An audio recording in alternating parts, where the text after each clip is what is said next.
Bonjour et bienvenue sur netprof.fr. Dans cet ensemble de leçons, on va étudier les réseaux informatiques. Alors, on va parler des réseaux locaux, puis des réseaux étendus, du protocole TCP/IP, le fameux protocole, de certains protocoles de routage, et on va finir par des exercices. Aujourd'hui, on va commencer par le premier chapitre, à savoir les réseaux locaux. Alors, le mot LAN, c'est un mot en anglais, c'est l'abréviation de Local Area Network. En français, on dit réseau local. Mais c'est quoi un réseau d'une façon générale? En quoi consiste-t-il? Le réseau, c'est un ensemble d'entités communicantes. Donc, on a un ensemble de points qui communiquent entre eux et il y a un flux qui circule entre ces entités. Exemple, d'une façon générale, on peut parler du réseau de neurones. Vous savez tous que notre cerveau est formé par un ensemble de neurones. Il y a un ensemble de flux de courants qui circulent entre ces neurones. Le réseau GSM, vous le connaissez tous, et en particulier le réseau informatique, objet de ce cours. Le réseau informatique, c'est quoi?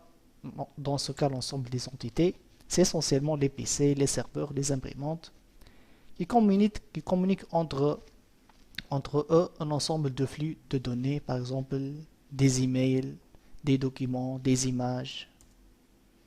D'accord? Alors, le réseau local, donc, c'est un réseau informatique qui est géographiquement limité, d'où son nom réseau local. Donc, la chose qui le caractérise, c'est qu'il est géographiquement limité. Il n'est pas très étendu comme l'Internet, par exemple, mais c'est un petit réseau local. Ok? On peut le trouver, par exemple, dans un immeuble, dans un campus. On peut avoir un petit réseau. Étudions ce schéma, par exemple. Alors là, qu'est-ce qu'on a? On a un ensemble d'entités communicantes dont on a parlé tout à l'heure. Là, par exemple, j'ai un laptop avec une carte réseau sans fil. J'ai un PC. J'ai un routeur. D'accord? Et toutes ces entités communiquent entre elles pour transférer des données. Alors, réellement, malgré qu'il y a de l'Internet ici, mais c'est dans ce cadre seulement que se trouve le réseau local. Si on va parler d'Internet, on sort du réseau local. D'accord? Alors, notre réseau local est caractérisé généralement par le fait qu'il a un haut débit. Donc, on parle généralement, bon, le 10 mégas est mort, mais on trouve typiquement le 100 mégabits par seconde. Ça veut dire que ce PC, par exemple, peut envoyer vers ce laptop 100 mégabits par seconde. Et on trouve aussi, surtout dans le monde des entreprises, le débit du gigabit. Un giga, c'est 1000 fois le méga. Et même, on trouve le 10 gigabits de nos jours dans les entreprises, bien entendu. Alors, quels sont les composants de réseau local? Évidemment, les données, puisque c'est le but d'avoir un réseau local. Les terminaux, comme on a vu, un PC, un ordinateur portable, une imprimante. Donc les données circulent entre les PC. Mais pour faire circuler ces données, on a besoin d'un ensemble de protocoles. C'est quoi un protocole? C'est tout simplement un ensemble de règles qu'on doit suivre pendant l'échange de ces données. D'accord? Et on a aussi besoin d'un ensemble d'équipements qu'on va appeler pour le moment des concentrateurs. Et on va voir ce que c'est que ces concentrateurs qui vont permettre le transfert des données entre les terminaux en utilisant des protocoles. Et bien évidemment, on aura besoin d'un support physique, par exemple comme le câble.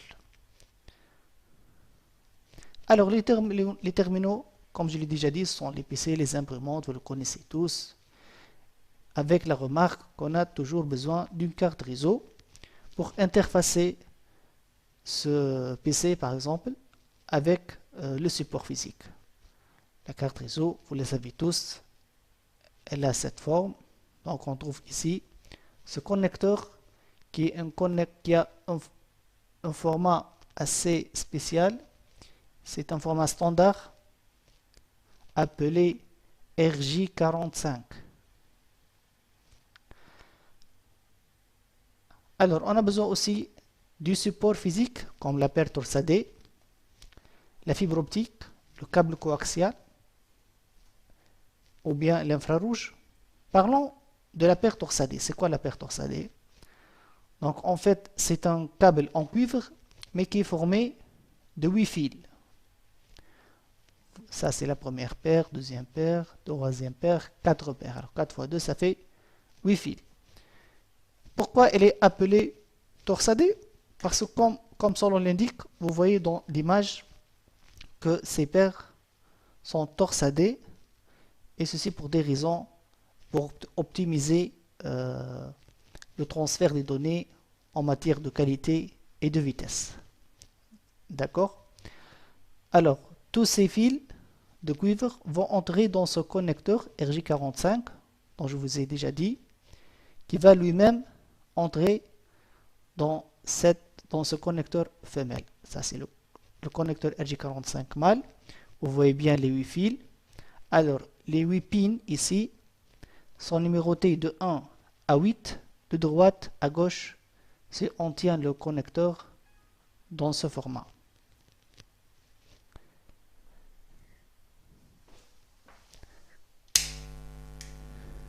Une fois les paires torsadées vont entrer dans le connecteur, on aura ce format.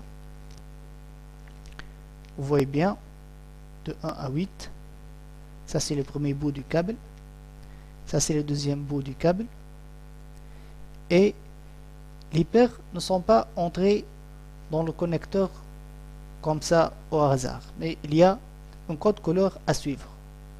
Donc, de gauche à droite, on a le orangé blanc, puis la deuxième pin sera connectée au fil orangé, on aura le vert blanc, le bleu blanc, le vert, le marron blanc et enfin le marron.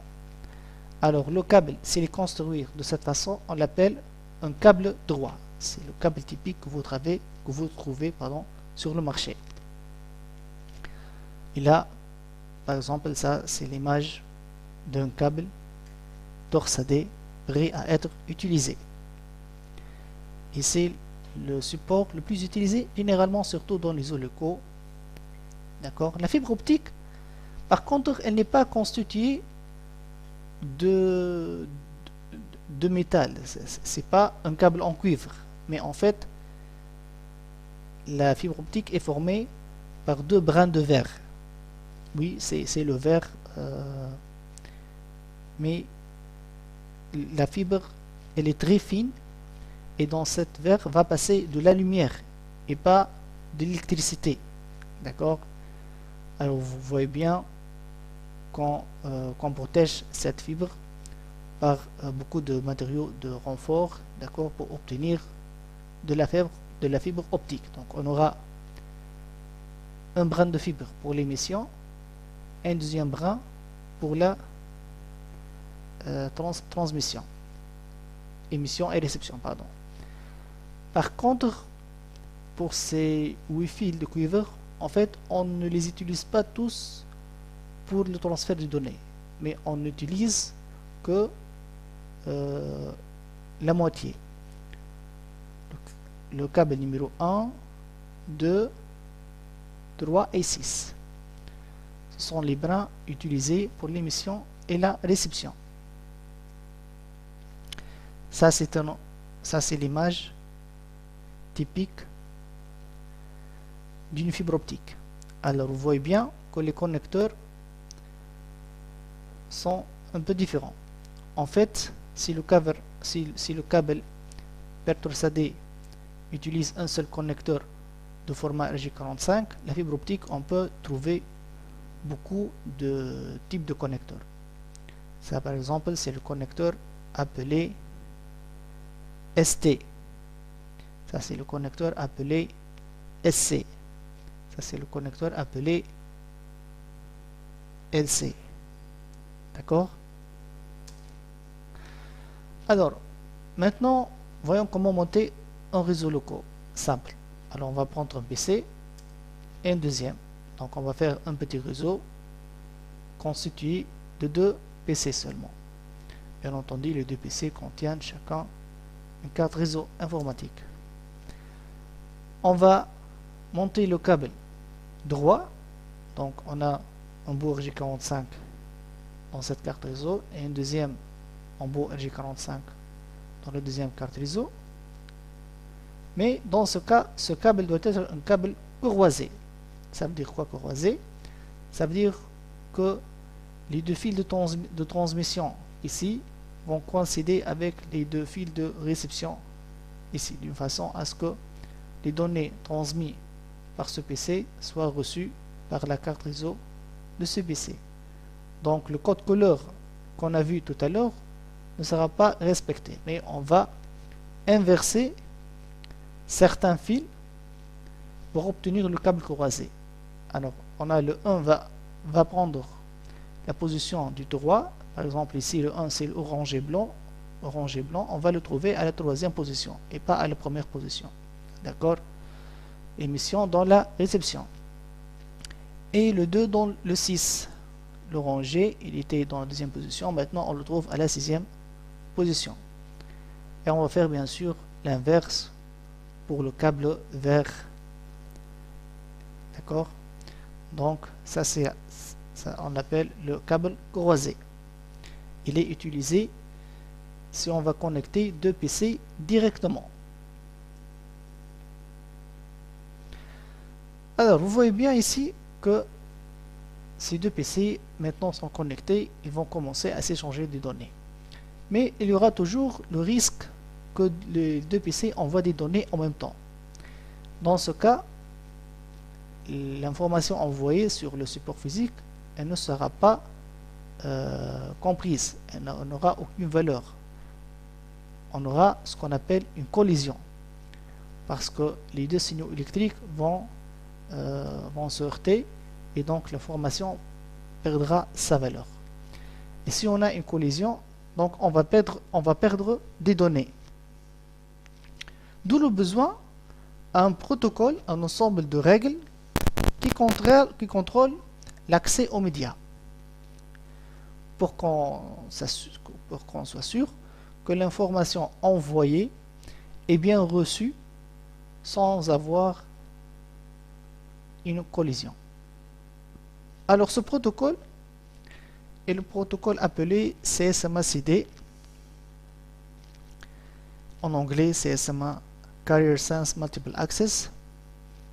Ça veut dire qu'il permet l'accès multiple, mais avec écoute de la porteuse. Ça veut dire quoi? Ça veut dire qu'une station écoute le support physique, qui est le câble, pour déterminer si une autre station est en train de transmettre les données ou bien non. Donc ce qu'elle fait, c'est qu'elle mesure le niveau de tension électrique. S'il y a un courant qui passe, alors elle ne va pas envoyer ces données. Et elle va rester à l'écoute du support jusqu'à ce que la station qui émet les données finisse. OK? Et le deuxième principe de ce protocole, c'est collision detection. Ça veut dire en cas de collision, la station envoie un signal appelé un signal jam et retransmet après un certain temps aléatoire. Donc, maintenant, on a pu connecter les 2 PC et ils fonctionnent correctement. Supposons qu'on a un 3e PC. Comment va-t-on intégrer ce 3e PC dans ce très petit réseau local? Déjà, le câble est connecté entre les 2 cartes réseau. Et la 3e carte réseau, comment va-t-on la connecter? D'où le besoin d'un concentrateur, quelque chose qui va rassembler toutes les machines. Alors le concentrateur, il a généralement cette forme, d'accord? Donc on va connecter toutes les machines. Donc vous voyez bien qu'il possède beaucoup d'interfaces RJ45, d'accord? Et toutes les machines seront connectées à ce concentrateur. Maintenant, ce câble sera un câble droit.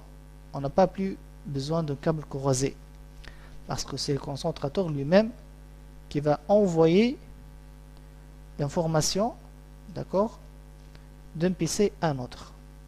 Donc ça, on est bien d'accord, c'est un câble droit, ce n'est plus un câble croisé.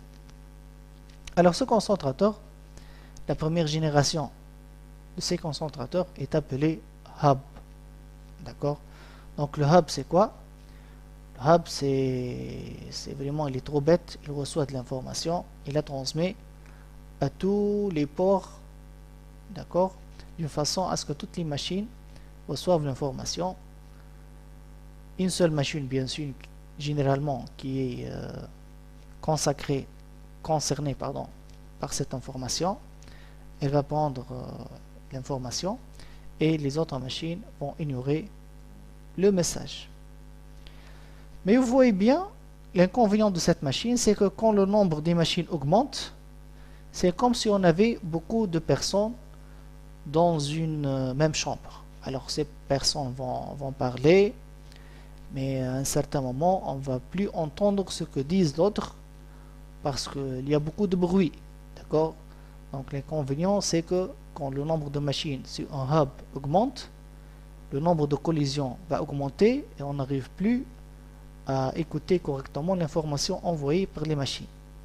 D'où le besoin d'un autre type de concentrateur. Si on revient à l'exemple de la chambre, par exemple, on va dire qu'on va mettre des séparateurs entre chaque deux personnes qui parlent ensemble. D'accord? De telle façon à ce que le bruit de ces deux personnes, par exemple, n'arrive pas à ces deux autres personnes. Donc on a besoin de notre concentrateur qui fait presque la même chose. Le hub, je rappelle, ce qu'il fait, c'est qu'il reçoit de l'information sur un port et la diffuse sur tous les autres ports, sans savoir qui est concerné par cette information. Alors on a besoin de limiter le bruit, comme on a dit que les hubs, ils ont une bande passante partagée et le risque de collision est très important. Donc on a besoin d'un autre concentrateur qui a une bande passante dédiée par port. D'accord? Ces concentrateurs, on les appelle des commutateurs, ou bien en anglais sont appelés des switches. Alors la cascade, c'est quoi une cascade? Pour comprendre la cascade, prenons cet exemple, on a un switch, donc maintenant on n'est plus avec le hub, on a un switch qui a 24 ports et 30, mais malheureusement on a 30 utilisateurs. Donc ça c'est mon switch, je vais connecter mes 24 utilisateurs, mais il me reste encore 6 utilisateurs. Comment je vais connecter ces utilisateurs sur le réseau local? Donc je vais prendre un deuxième switch, je vais connecter mes 6 machines restantes et après ces machines ils peuvent communiquer ensemble, ces machines aussi elles peuvent communiquer ensemble, mais une machine de ce groupe ne peut pas communiquer avec une autre machine de ce groupe. Donc c'est quoi l'idée? L'idée c'est de mettre un câble entre ce switch et ce switch, d'accord? Ce câble on l'appelle un câble de cascade et on dit qu'on a fait une cascade entre les deux switches d'une façon à ce qu'une machine d'ici peut communiquer avec une autre machine de ce groupe. Alors ce câble généralement doit être un câble croisé, c'est comme si on a connecté un PC à un PC, d'accord? Ce câble, comme aussi ce câble, généralement il ne doit pas dépasser la longueur de 90 mètres, d'accord? Mais si cette distance elle est supérieure à 90 mètres, qu'est-ce qu'on fait? Alors dans ce cas, on doit utiliser la fibre optique. La fibre optique, il y en a beaucoup de genres. Donc par exemple, il y a la fibre optique multimode. Elle permet un débit de 1 gigabit jusqu'à 550 mètres. Mais si on va dépasser les 550 mètres, on peut aller jusqu'à 10 km par la fibre monomode. D'accord? Mais généralement, si on est dans le cas d'un réseau local, on utilise généralement la fibre multimode. Généralement 500 mètres, c'est largement suffisant si on parle d'un réseau de campus par exemple. Alors les caractéristiques des switches. Comment choisir un switch? Le switch, bien sûr, parmi ses caractéristiques, c'est la vitesse du port. Comme j'ai déjà dit, la vitesse de nos jours d'un port, c'est de 100 mégabits, voire 1 gigabit pour les nouveaux switches. Le mode duplex, ça veut dire quoi duplex?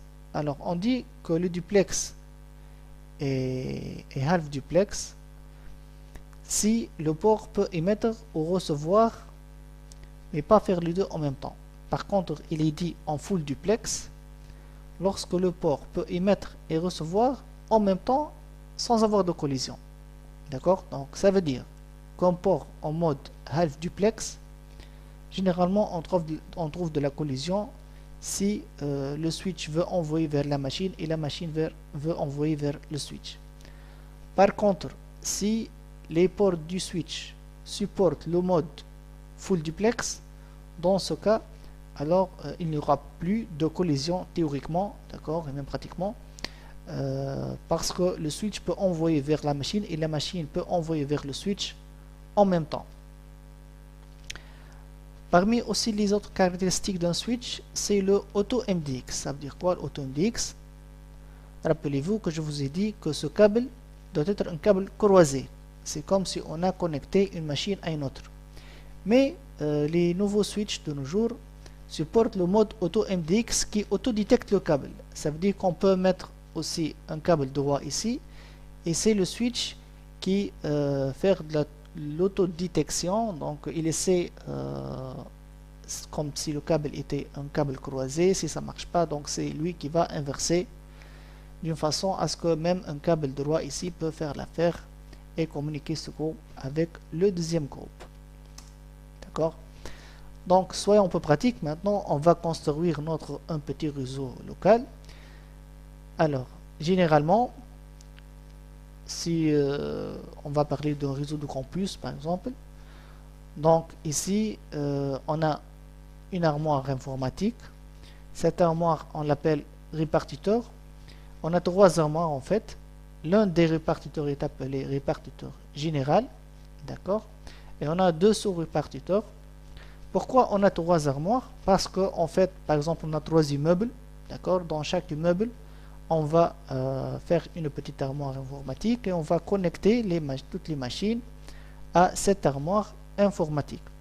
Puisque la distance entre les deux immeubles est séparée à 90 mètres, donc on aura besoin de la fibre optique représentée ici en rouge. D'accord? Par contre, toutes les machines de cet immeuble sont connectées en cuivre au répartiteur général. Même la même chose, bien sûr, pour les utilisateurs dans cet immeuble et les utilisateurs dans cet immeuble. D'accord?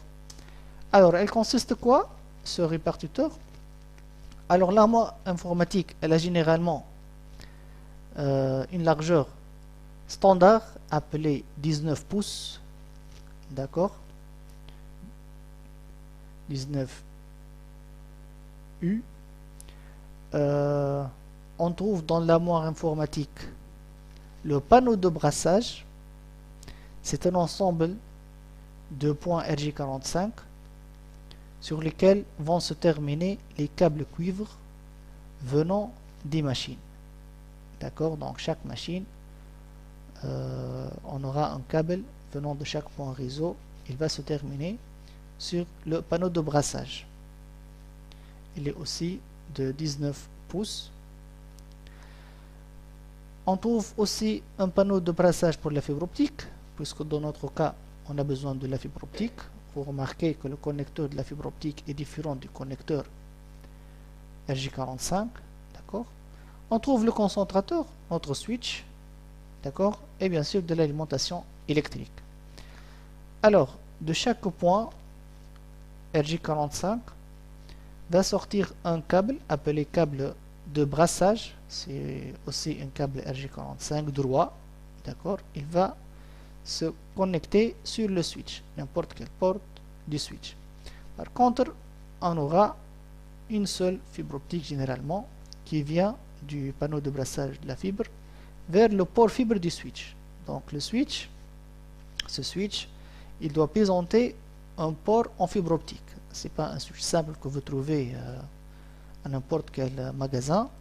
Donc c'est un switch qui a un port en fibre optique pour pouvoir connecter les sous-répartiteurs. D'accord? Par contre, toutes les autres machines, ici, si j'ai par exemple ici 24 plus 24, 48, c'est pour ça que j'ai 48 points informatiques ici, donc j'aurai 48 câbles de brassage qui vont être connectés sur mon switch et une seule jarretière en fibre optique. Format des données. Alors les données qui vont circuler sur le réseau local sont en fait en format de enveloppe électrique. Une enveloppe, qu'est-ce qu'on trouve sur une enveloppe? Généralement, on trouve l'adresse de la destination, l'adresse du source. Donc, on a la même chose pour les données qui circulent sur un réseau local. On aura un champ pour l'adresse destination, un autre champ pour l'adresse source et les données qu'on veut envoyer. Alors, l'adresse utilisée par le switch pour commuter les trames sur le réseau local est appelée une adresse MAC. C'est quoi cette adresse MAC? En fait, c'est une adresse universelle. Ça veut dire qu'on ne peut pas trouver de machines qui ont la même adresse MAC dans le monde. Elle est écrite en hexa, bien que réellement c'est du binaire. Par exemple, si mon PC possède cette adresse MAC, alors ça c'est le format en hexa, mais réellement en binaire ça donne ce format. D'accord, ça c'est en binaire et ça c'est en hexa. Généralement on l'écrit en hexa pour ne pas écrire une longue phrase. Alors, comment trouver l'adresse MAC de votre machine? Il suffit de taper ipconfig/all. Je vais le faire ici par exemple. Je vais ouvrir la boîte de commande cmd et je vais écrire ipconfig/all.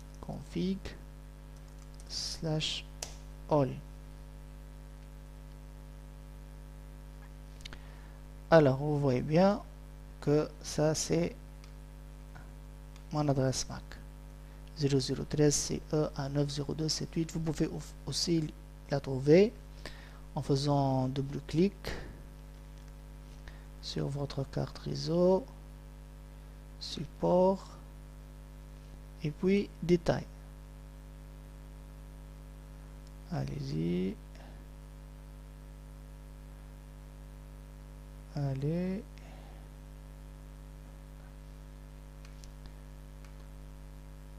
Et ben voilà ma machine qui se plante. Alors, c'est pas grave.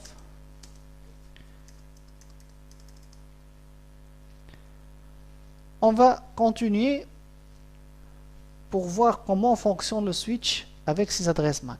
Alors là, on a un switch. On va supposer qu'il a 4 ports, d'accord?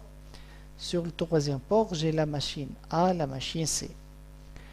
Et sur le port numéro 4, j'ai une machine qui est la machine B. Alors je vais supposer que cette machine a l'adresse MAC A, cette machine a l'adresse MAC C et cette machine a l'adresse MAC B. Par défaut, le switch ne connaît aucune adresse MAC.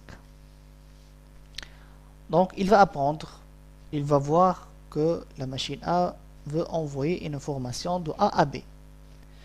Donc il va voir le champ MAC source. Alors il va trouver la MAC source CA qui vient sur le port 3. Donc il va écrire dans une table inter qu'on appelle une table de commutation que l'adresse MAC A se trouve sur le port 3.